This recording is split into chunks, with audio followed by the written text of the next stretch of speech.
Hello everyone and welcome to Luminar Coffee Break. I'm Angela Andrieux and today we're going to be talking about cropping. Specifically, I want to talk you through some of the different rules of composition and how you can use those to better crop and compose your images in post. I'm going to start off by showing you a few of the different rules or guidelines that are out there and ways that you can apply them to your photos, how to figure out which ones work best for different images, and how to apply that in your day-to-day processing. So let me go ahead and share my screen. I want to say hello, Maurizio. Glad you're able to join me today. All right, so up on my screen, I have a handful of articles. I've listed these in the chat as well because I'm not going to read them word for word. That would be a little bit boring. But I wanted to let you have the links so you could go follow up and read through them at your leisure if you like. But I'm just going to go over some of the rules and guidelines that we have to make our images composed their best.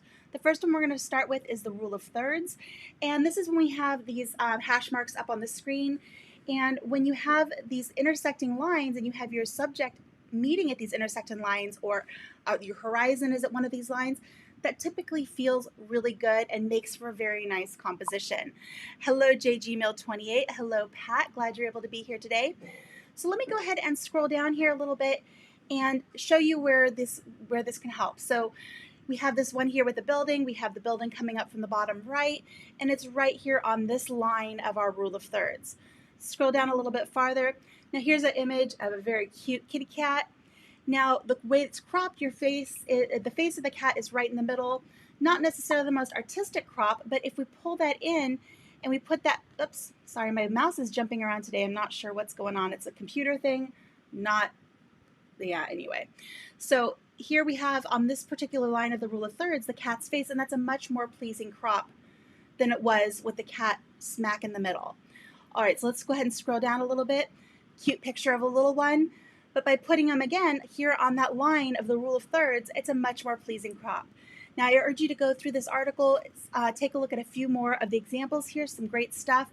I'm going to go ahead and jump over to another article. This one's from expertphotography.com.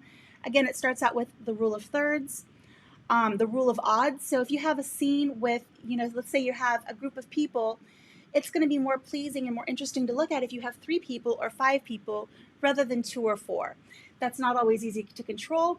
That's why I kind of put that more into the lines of a guideline rather than a rule, but it can help improve some of your compositions. Filling the frame is a good thing, so having too much negative space around your subject can be distracting. By coming in more tight on your subject and making your subject really fill the frame, it's a great way to make your image composed better. Hey Russell, so glad you're able to join us today. Depth of field is a great compositional tool. It allows you to minimize distractions in the background by having that wide open aperture, blurring out that background, makes your image, your subject, pop to the front and really stand out. Using the best orientation for the scene. We're going to play with this a little bit today in Luminar AI, choosing if you want to have a square aspect ratio, if you want to stick with the original, if you want to crop it to something more panoramic. There's a lot of different ideas out there that you can work with to see what's going to work best for your image. We go ahead and scroll down a little bit more here. Leading lines is a great compositional tip.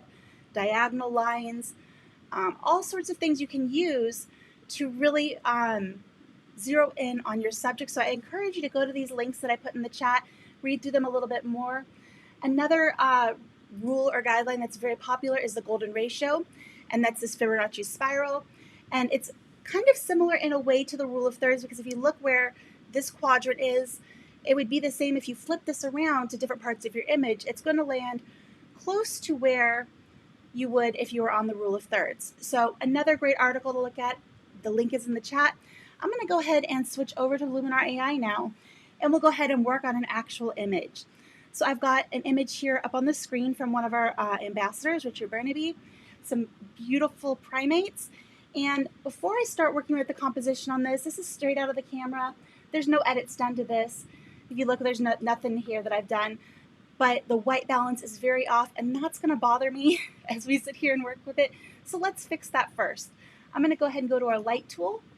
I'm going to choose that little color picker eyedropper and go to an area that I think is supposed to be roughly neutral gray. I'm going to say probably somewhere around here on the beards of the chin. I'm going to go ahead and click there, and it samples it, and it automatically warms up the image and gives the light a much more natural feel. I'm going to go ahead and roll with that for now, and let's go ahead and go back to our composition AI and play with some cropping. Now, the way this is composed, we are quite close here on our rule of thirds, and you'll see in Luminar AI, we have the overlay for the rule of thirds already built in, overlaid on your image to help you find that right crop. Now, I do feel like it's a little bit more towards center than it is to the right, so I could always grab this upper corner and pull that in a little bit and get that more on my rule of thirds, and I think that does feel better than the original. Now, one thing I'm noticing as I look at this image is this branch here, while it has an element of framing our subject, it also takes me and leads me straight up and out of the image. So there's a couple of different ways we can work with that. We can minimize it by cropping it out. We can crop to different aspect ratios and just kind of get rid of it. So let's play with that and see what we get. I'm going to go ahead and try first. Let's go ahead and try a square crop. Now, this takes it back to the full frame, and we see we still have this branch here. We want to make sure that we're not cutting off those little hairs on the back of our primates, and you can if you want to, but I kind of like them there. I think they add to the shot. And so then we can go ahead and grab this upper left corner and start pulling that down. Now, that's not a bad crop. I think that works all right. I think it gives us room for our subjects to be gazing out of the frame. They're not blocked up right at their faces. And I think that's a nice crop for a square. Now, I'm going to go ahead and try one more here. And I really am a fan of the 16:9 crop. And what I like about this is it doesn't, because there's not so much of the branch, it doesn't lead us out of the image quite so much. Now, we still have a lot of negative space here on the right. So I'm going to go ahead and grab that upper right corner. I'm going to pull that in, and I'm going to pull it into where our subject here is right here on this rule of thirds. And this is kind of a double whammy awesome, because not only are we on this vertical line, but their faces are also almost to this horizontal line. So that feels really good. And by keeping in some of this branch, at this point it kind of frames it as opposed to taking us quite so far out of the image. So I feel like this crop works really well. Now I'm going to go ahead and hit return on my keyboard and go ahead and commit that crop. Now, one of the rules or guidelines that we came across earlier was about having, well, actually we didn't go through it. It was in one of the articles, but we didn't scroll down far enough. But it has to do with the way we read. Most places in the world, we read top to bottom, left to right. So when we look at an image, we kind of want it to flow the same way. In this particular image, we're actually looking from right to left, which can feel a little awkward. I think it works in this instance, but it can feel awkward. So what we can do is always try to go over here to this rotate and flip and just flip it the other way. Let me go ahead and first I need to click out of my composition AI, back into it. Come on. Give it just a moment here. There we go. Like I said, my computer's being a little quirky today. It's not a Luminar issue. It's something to do with my computer, so I apologize for that. Let me go ahead and just swap that around now. And now we've taken and flipped the image, and now we're going to be looking from left to right, which is a more natural look for a lot of us. Now, I don't feel like this really works for this image. I like the original better. So it's completely up to you. You can always work with those rules, those guidelines, but if it doesn't fit your image, don't feel like you have to go with it. It's all about what looks and feels best to you.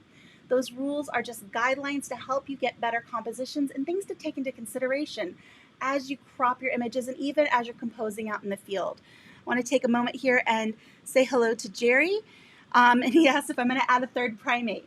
In this instance, no, I am not, because I think, it would take away from the naturalness of this particular image. I'm not sure that that's what I would want to do. And this is an instance where, there are two animals in the scene. We're working with what we have. You can't always plan it, but say if you're doing a still life composition, if you're taking a photograph of three pears or three pieces of fruit, that's going to feel a lot more balanced than two.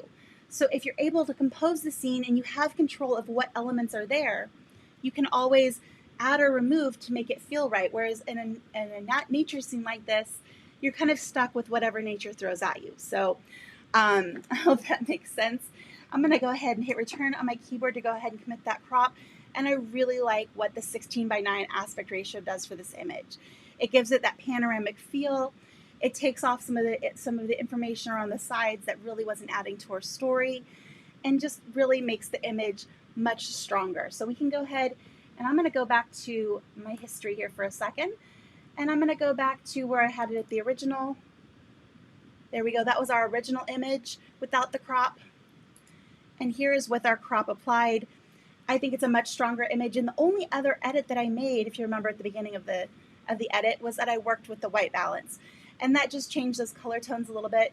Of course, there's other things you could go in and do to this image to bring out the detail of their fur, and maybe darken the edges a little bit. But I think this image on its own is very strong, and the crop makes it even stronger. So I hope that helps you in going out there and capturing your own images and in your edits. So you want to make sure that you're paying attention to those rules and guidelines. It'll help you make you that much better of a photographer. I want to thank you guys for joining me today. If this episode was helpful to you, make sure you give me a thumbs up there on YouTube. And I will be back with you on Thursday. Vanelli will be with you tomorrow. Have a great rest of your afternoon, everyone. Bye-bye.